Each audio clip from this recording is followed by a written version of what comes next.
First of all, we should give honor to Dan. He does a great job at CBMC. And if you don't know his story, his history, we met about 3 years ago, I think, Dan, right? And Dan came up to CMA. We met. And he told me his story. I'm like, what? It was one of those amazing testimonies I've ever heard. So a round of applause for Dan, the great work he does here. Amazing. So I chose to talk on living out God's call in our lives. And what I'd like to do is, first of all, I want to ask everybody a question. You don't have to raise your hand. But think about this. Do you know right now today everything that God's called you to do? Are you convinced right now, your life, whole life is figured out, you know exactly where you're going in every aspect of your life? And I think most of us would probably say, not so much, maybe a few things here and there, but do we know everything God's called me to do, do I know what that is in all aspects of my life? And I think God gives us not just a calling, but callings with an S, callings, plural, in our life. He calls us in our personal life. He gives us callings in our ministry life, in our church life, in our work life. So I would encourage all of us, first of all, before we can live out God's calling or callings in our life, guess what? We have to know what that is, right? If we don't know what it is, how do we live it out? And I think a lot of confusion that I had in my own life. I'm going to give you 5 principles today that I learned myself about this, and then I'll tell you my story at the very end to bring some of these principles in. But I think we have to know what it is. So before we can live out God's calling or callings in our life, or any part of that, we have to know what it is, right? And I think a lot of times we just don't know. So why do we not know? My favorite verse, my life verse is Psalm 32, verse 8. It says, I will instruct you and teach you in the way you should go. I will guide you with my eye upon you. So God promises that to guide us. Sometimes we don't know.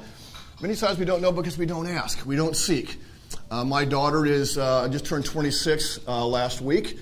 And about a year ago, she came and said, Dad, I don't know what to do with my life. I love God. I said, honey, have you sought God about this? Okay, God will tell you. He'll show you what he wants you to do. He may not give you the 10-year vision of where you're going, but he'll give you one step at a time at least. So I think if we're going to live out God's calling or callings in any part of our life, we have to start with, do we know what it is? Have I sought God? Do I know where he's sending me? Do I know what he's trying to do with my life right now? I mentioned kids in college. We have 4 children. I have another boy who he crammed 4 years of school into 7 years in college. And man, did I pay for that one. Literally. But at one point, I'm like, so what happened? So I think in today's society, we just kind of go where we think the flow needs to go. And at one point I said, Josh, has God called you? He went into engineering initially. By the way, he's a great son. He's an awesome son. He had our first grandchild last week, by the way, so we're very excited about that. But I didn't do it. I'm just spoiling the grandchild. That's my job. But he went into engineering and architecture initially, and then he changed into business and finance. And I thought, he went to 7 years of school, so I thought, maybe did he miss God's calling at some point? I wasn't trying to lecture him at all. But I think many times we just kind of go, well, the world says go here, so let's go to college. Let's go do this. And he really hadn't sought his life out. And I think sometimes we waste our years because we really don't know what God's called us to do. And sometimes we're in a fog a little bit. So I think my first thing I'd encourage everybody here to do is really seek God on what he's calling you to do in every aspect of your life. It can be your family, your ministry, school, whatever it is. Because if you don't have that assurance, it's hard to really move ahead and do well and excel and exceed at that, right? And I learned that. It's funny. I kind of jokingly say that when I went to college, my freshman year, I went to junior college. I got a track scholarship, and I'm there. I had no idea what I was going to do with my life. I'm clueless. I'm like, I want to play in the NBA, but I didn't have any talent or height, so it didn't work. Other than talent and height, I would have been there. But I had no idea what I wanted to do. So I'm going down the list, but you had to select a major, right? So I did what I wanted to do. And my dad was a doctor. I didn't want to go into medicine. I saw how hard it was on him. I didn't want to do medicine. And the majors were listed alphabetically, right? So accounting was the first one, so I checked accounting. That's how I chose my major. No, not a very sophisticated way of choosing your major, right? And that's actually what I ended up majoring in, by the way. It's a long story, but I did know I just had not sought God on what you want me to do with my life. So principle number one I would lay out is make sure you know what God's calling is. If you don't know, seek him. He will show you. He promised to do that. He'll let you do that. The second principle is let God open your doors every day, not once a year. I talk to a lot of youth, and today's youth, it's amazing. A lot of young Christians really feel like God kind of comes and goes. I hear it a lot. He comes and goes, and maybe he pops in every 3 or 4 months, and I hear something, and other than that, I'm kind of wandering around. But let God open up your doors. Whatever your callings are, let him do this. And look for his guiding, look for his leadership. His invisible hand is always there. Again, whether it's the business side, whether it's your family life, whether it's personal life, whatever it is, always make sure you trust God. Philippians 2:13 says, "For it is God who wills in you, who works in you to will and act to fulfill his good will." So God wants to act through you. Let him open up doors. I'm going to tell you my story later on, how God just did some crazy stuff in my life, not because of me, just because he's God. But we have to let God open up doors every day and see him in your life every single day. So once you know your callings, trust him every day to walk you through that. And don't think it's just once every 4 or 5 months I'll ask him about something. Trust him to do that. Number 3, don't expect a straight line with your life calling. Can we all agree with that? I doubt there's anybody here who's doing exactly today what you thought you'd be doing 25, 30 years ago. I'm not. God just has a way of saying, you know what, trust me, and you're going to go left, you're going to go right, but just trust me, I'm going to get you there. But don't go into life and your life calling expecting God to give you exactly what you think you're going to do. It almost never works out that way. God just has a way of just walking us through, and that takes what? It takes faith to trust God with that, right? So don't expect a straight line. Joseph, look at the life of Joseph. I mean, come on. This guy he got sold into, he's doing great stuff. Bunch of big brothers, which can always be a problem, right? I had big brothers. And he's sold into slavery when he did nothing wrong. Goes to Egypt. Then he gets imprisoned wrongfully. So you look at his life and you go, why did you? At some point, if I was Joseph, I would say, God, I've had enough. I want to change my life plan today. But God will take us left and right. We just have to trust him that where he's going, no matter what we're going through, when we know his calling, just trust him. He's going to get us there. And what was the end result of Joseph? Saved millions of people, right? God saved his family, saved millions of people by doing that. So don't expect a straight line with your life calling process. It doesn't happen in a straight line. It almost never does. And God, that's where it takes faith. The fourth principle I would say is, whatever your life calling is, do it with fervency. You know, slacking doesn't work. It just doesn't work. I don't care what part of your life is. Whatever God's called you to do, whatever it is, do it with fervency. Enjoy it. Be excited about it. It's not always going to be fun, but do it with fervency. Colossians 3:23 says, do your work as unto the Lord. We all know the verse, right? God honors hard work, not being slack. So whatever your life calling is, go for it. I mean, plow into it. Lean into it. Get other people involved in it, whatever it is. And God will honor that. I learned a long time ago that God, He honors hard work. It doesn't mean you have to work to the point where you ignore your family, you ignore your other responsibilities, but God honors diligence and hard work. It's very, very scriptural. So do that. My last point is, then I'm going to tell you a little bit of my life story. We'll talk about dolphins in winter and all that fun stuff. My last point is, and this is coming from my heart because it happened to me a lot, don't be discouraged. Do not get discouraged with whatever you're doing in your life. Whatever God's called you to do, and you feel like you're not there, God gave you a vision on something, and you're 20 years down the line, you're not there yet, don't be discouraged. God has the long view of our life, not just the 5-minute view of our life. And that's played out in my life in so many ways. So as you're weaving down the path of what God's called you to do, and everything's not working right, not having all the success you thought you'd have, and you're maybe type A like I am, you want to conquer the world in 5 minutes, trust God. He has the long view of your life.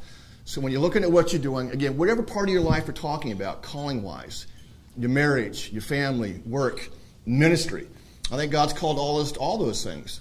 Remember, God has the long view of your life. So let me talk a little bit about, on those 5 principles now. I'll tell you about my life, kind of what happened. So I was raised by a doctor. My dad was a small-town doctor. Grew up all over the Midwest. Was born in Texas. Any Texas fans here? Nope. Okay. 1 or 2? All right. Actually, I grew up, my dad was an Oklahoma Sooner, so I go over Texas real quick. But there you go, Boomer Sooner. There you go. So back-to-back Heismans. We can brag for a long time, can't we? You got it.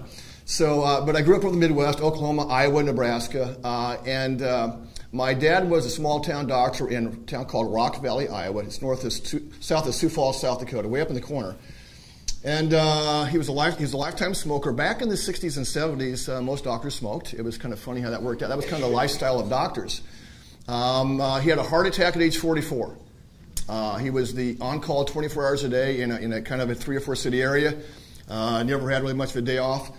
Almost worked himself to death. Had a heart attack at age 44, and God used that to change his life. So sometimes we have to be on our back for God to get our attention, right? So God put my dad flat in his back and said, you're going to listen. And that's where Dad got saved. My dad got saved during that process.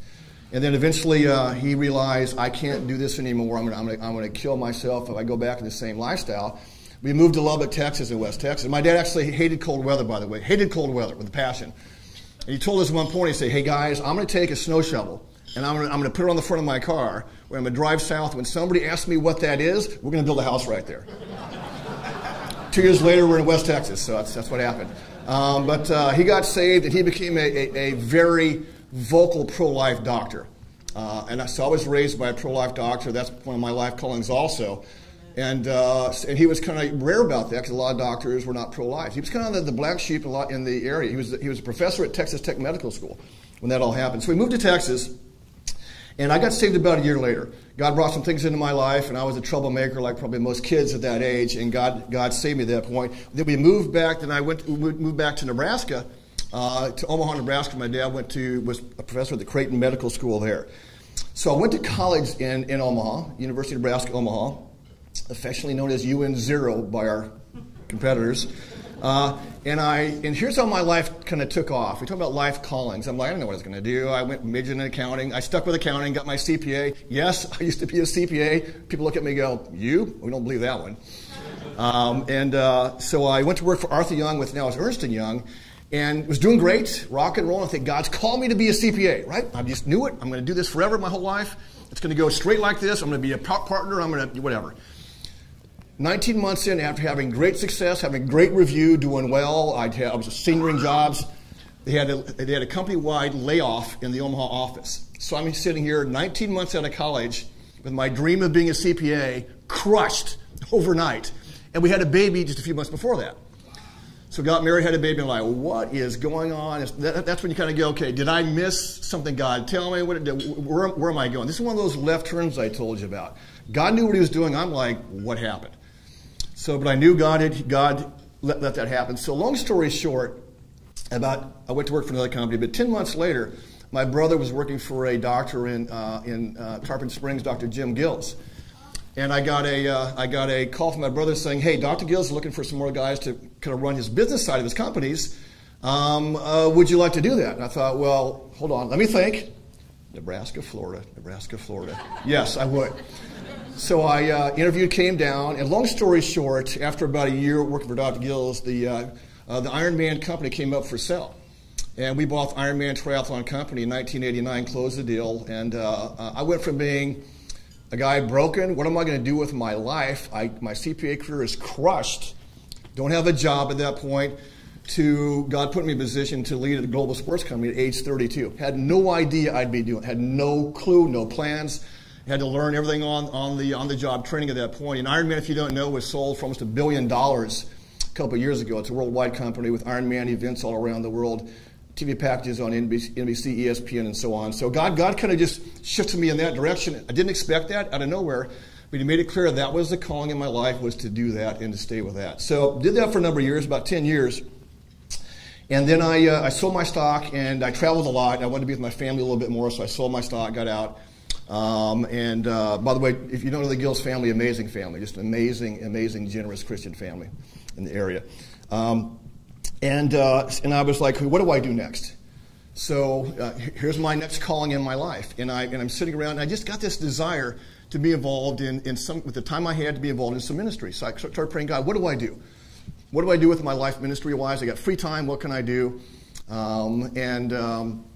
So I started praying about this. And if anybody knows a gentleman named Ray Murray, who passed away a few years ago, who was a dear friend, he's a legend in our area, great, he and Nancy, great people. Ray said, you know what, I got this guy doing work in Vietnam, just doing ministry there. So he introduced me to a guy named David Dow, who does ministry in Vietnam. I got connected to that. But I feel like God was, I'm saying, God, do you really want me to do this? So here's how God can confirm a calling in your life. I want you to listen to what happened to me in this. This is one of those things where God says, I'm making it clear, this is what you're going to do next as part of your life. So there's a group called International Christian Concern. It's a group that represents persecuted Christians worldwide. They're in D.C., and they represent the persecuted church worldwide. And a guy named Steve Schneider was the guy that ran the ministry at the time. A guy named Jeff King runs it now, but a guy named Steve Schneider ran that. So I got to know him. He went to Vietnam a few times, supported our work. And at one point, I felt like God was saying, you need to go to Vietnam yourself, David, and visit. So I book a flight. I get ready to go. And the week, and this is back in 2001, the week I was getting ready to go to Vietnam, Steve Schneider got very, very sick. Out of nowhere, and we're like, wow, what happened? So as I'm getting ready to go to Vietnam, because God made it clear, I want you involved in this, but I wasn't sure how much. I'm still like, yeah, okay, God, but what do I do? So here's what happened.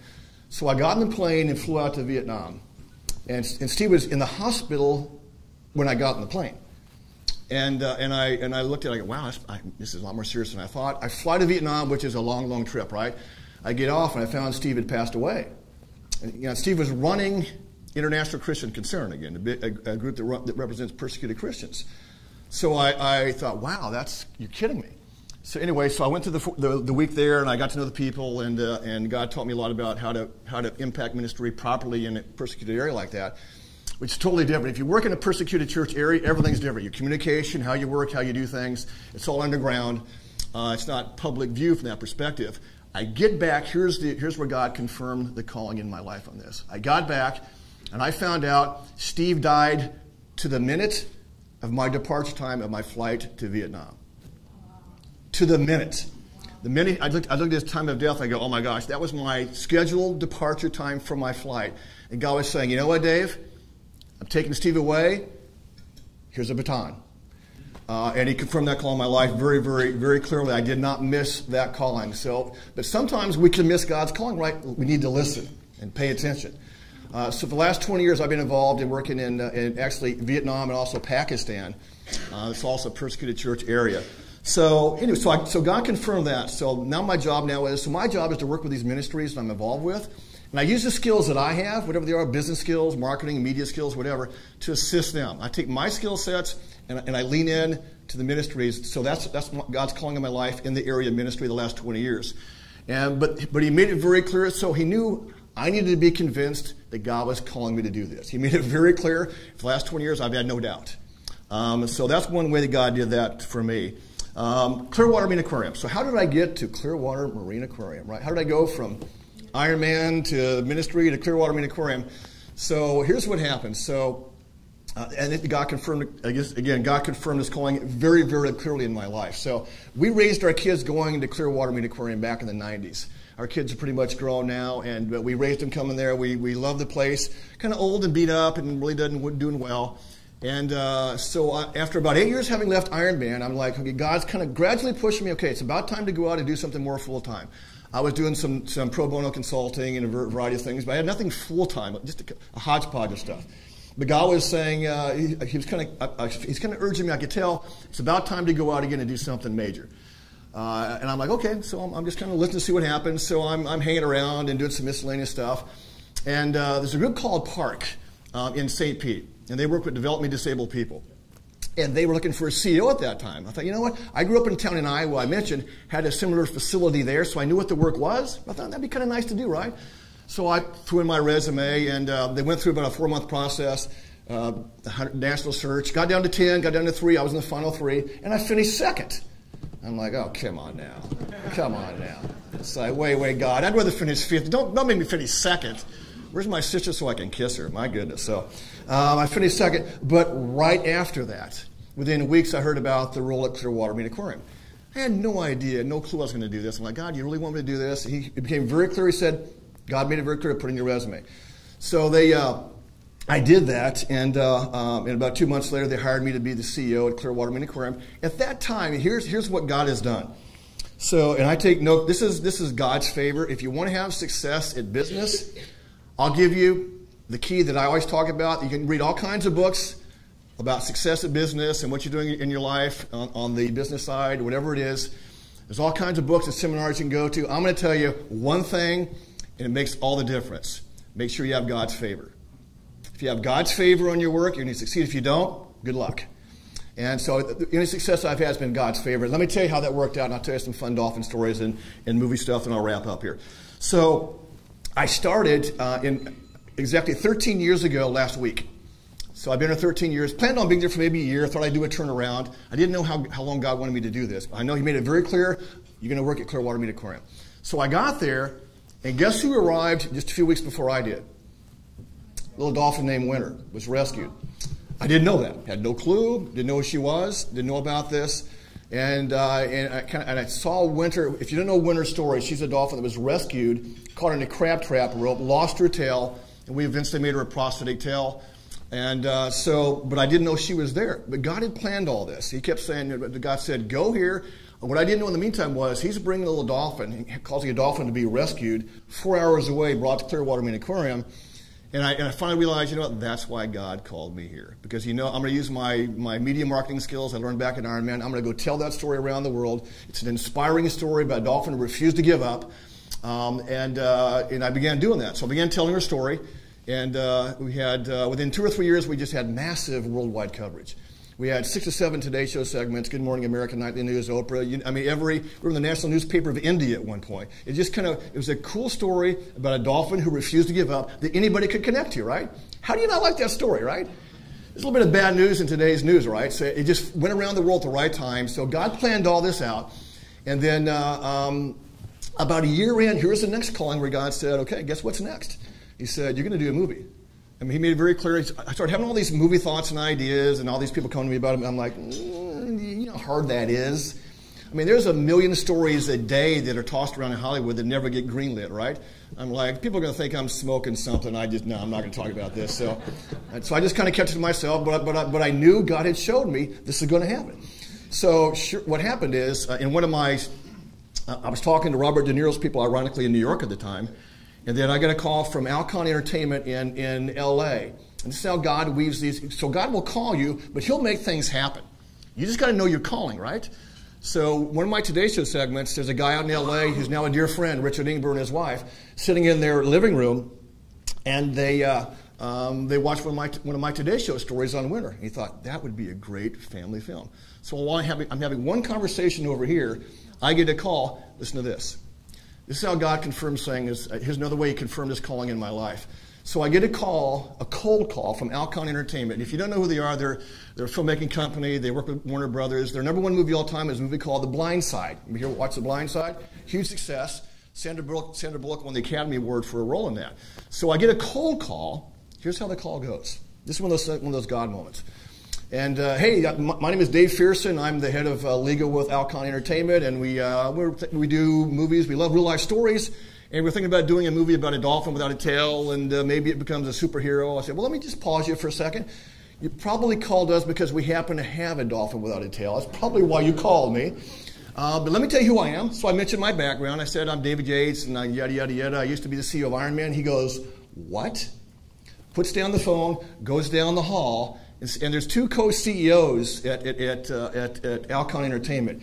And one of them is Andrew Kosov.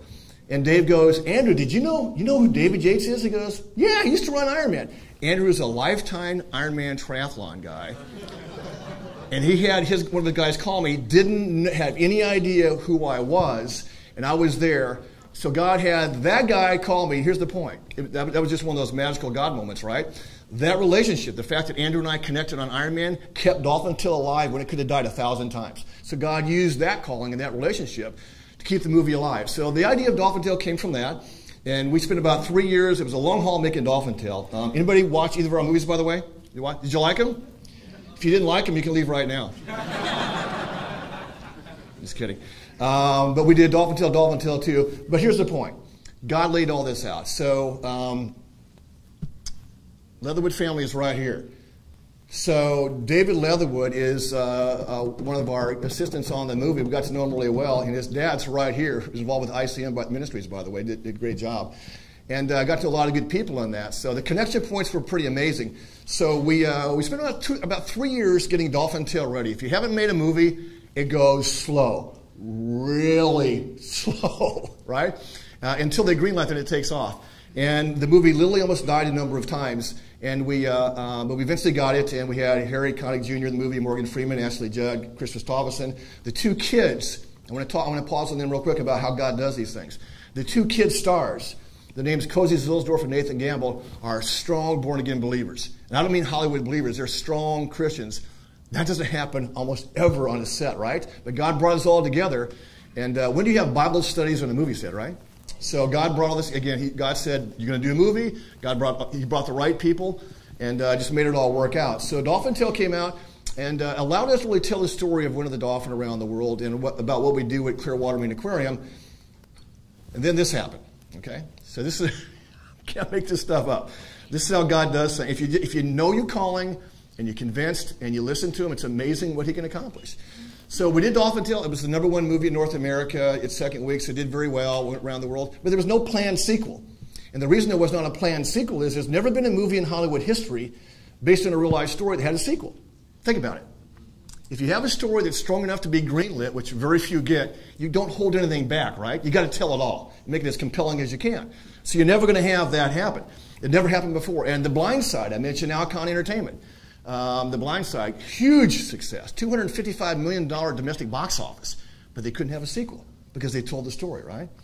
So, here's again how God, don't put God in a box with your life, right? Do not put God in a box with your life. Let him do big things. Let him place a big calling on your life. So here's what happened, and I'll end with this, and this is really neat how God did this. The last day of filming, and I told this story on NBC, they're like, you're lying. There's no way it happened that way. It did. Saturday, December 11th, 2010 was our last day of filming for Dolphin Tale. So that was the last day of what's called principal photography, right? David was on the set at that time, obviously. So the last day of filming was that day, Saturday, December 11th, 2010, last day of filming, right? And we planned what's called a wrap party next door to a restaurant right next to CMA called Island Way Grill. A wrap, and by the way, when I say wrap, W-R-A-P, not R-A-P. I don't rap very well. So it was a going-away party. It's basically a going-away party, right? So we planned it next door. So I went home at 4 o'clock to change. Here's the crazy sequence of what God did, and he made Hollywood history in doing this. I went home at 4 o'clock to change clothes for the rap party. So I was getting ready for it, right? So around 5 o'clock, I get a call from Bob Ingeman, the line producer, who's a dear friend, and he said, hey, Dave, we got the last shot. We're wrapped. We're like, woohoo, Dolphin Tale's wrapped. We're cheering. All right, we're done, right? 5 o'clock. 10 minutes later, I get a call. This is the God calling. 10 minutes later, I get a call from a guy named Mike Hurst on my animal care team. And Mike said, hey, Dave, we got a call about a baby dolphin being rescued on the east coast of Florida. If it survives, they're going to bring it here for rehabilitation. We're like, okay, great. That's what we do, right? So we got ready for it. But so that night, so we're getting ready to intake a dolphin for rescue. By the way, baby dolphins rarely survive rescues. They rarely do, okay? So we assumed the dolphin probably wouldn't live. It probably died during the transport. But just in case, we got all the medical equipment ready. We brought a crane in to lift it to the second level to put it in the habitat it was going to go in. We got all the medicine. We were ready to intake the dolphin. Then we went to the party next door. So it was kind of like real life, movies, back to real life. So back and forth all night. We're getting ready for this, and we're trying to concentrate on the party also. So at about 11:15, and this is what was depicted in Dolphin Tale 2. At 11:15 that night, the van pulls up. And we thought the dolphin had probably expired. And we'd do a necropsy, which is an animal version of an autopsy, and it'd be done, right? The dolphin's still alive, but in really bad condition. So rather than put her in the crane, we carried her, ran her upstairs, got her in the water, and she was very sick. She was found trying to nurse from her mom who'd passed away. And she could have been, she was very dehydrated, had almost no immune system, wasn't going to live, right? Just like Winter 5 years before. She survived. So it's kind of minute by minute we're watching. Well, the crew starts coming over saying, are we still filming? Are we doing a night scene? No. Okay, Yates, you're pulling a gag on us, right? This can't be happening tonight. We just wrapped the movie. And I said, no, it's really happening. So they got to, so the crew that played us and the cast got to watch us that night intake a dolphin, and we know what her name was. Hope. Here's the deal. So the next morning, the media hears about this. They're all coming out, and they're like, gosh, we heard what happened. You guys rescued a dolphin. Did it really happen? And I said, yeah. So a guy named John Berry, who used to write for the Tampa Bay Times, formerly the St. Pete Times, great writer, came up to me and said, hey, Dave, I got a great name for your baby dolphin. I'm like, hey, John, I'm not worried about that right now. I'm going to get to that in a few days. We're just trying to keep her alive right now. He said, no. He had a big smirk on his face. He said, I've got the perfect name for your baby dolphin. I said, okay, well, what is it? He said, sequel. I said, John, I get the concept, I'm ahead of you, but that name doesn't quite work. So I named her Hope because these dolphins give a lot of inspiration to kids, right? They connect. Winter stories going all around the world. We've had hundreds of thousands of kids we've worked with, Make-A-Wish kids, every day that connect to a winter story. It happens every 5 minutes at CMA. So God's built a ministry of working with kids at an aquarium in Florida that nobody heard of 10 years ago. But back to the movie. So real quick, long story short, I mentioned there'd never been a sequel ever in Hollywood history, right? To a movie based on real life. So I took Hope's story, I wrote up what's called a treatment synopsis. I spent 6 months doing this. And I wrote up a story, and I sent it out to, and Andrew and Alcon were filming a movie in New Orleans. I waited until they got off the set so I could get their attention, and I emailed it to them. I said, guy, and in the synopsis, I laid out all the things that are real life, because I knew I couldn't have a cheesy, non-real life. You can't have a sequel to a real life story that's not based on real life. It doesn't work, right? Conceptually. So I sent it out to them, and I highlighted all the things that were real life. And so as they read this, anything in yellow was real life. So they knew real life, real life. They go, wow. So Andrew sends me back an email. And Andrew was the guy that said, no, Dave, I love you, but no, there's no way we can do a sequel. It's not going to happen. And it doesn't happen, right? He sent me back an email, said, this is interesting, let's talk. So long story short, that led to, we hired our director, Charles Martin Smith, again, and did Dolphin Tale 2. And it's based on the relationship between Winter and Hope. So the point is this, God called me in a direction I didn't expect to go. I didn't plan on being at Clearwater Marine Aquarium, but I listened. And then he built all these things that happened. I didn't make them happen. I get credit. I didn't do these things. I'm just there at the right place, the right time. God called me, and I listened. But during the filming, during Dolphin Tale itself, nobody believed me. Everybody's like, no, movies. We actually, at one point, I actually began not talking about Dolphin Tale to my own board, because the board chair and I agreed, nobody believes this. But I knew what God said. I knew God had made it clear we're going to do a movie. I literally had to stop talking about this to my board. The point is, when God's called you and you know it, don't listen to the naysayers. Do what he says. Make it clear. He'll open up the path. He'll make things happen. If you rely on yourself, you're going to fail. If you know God's calling and you saw him and you listen, he'll pave the way. He'll give you success, and he'll get the glory. Well, thanks for the opportunity to talk. I appreciate it.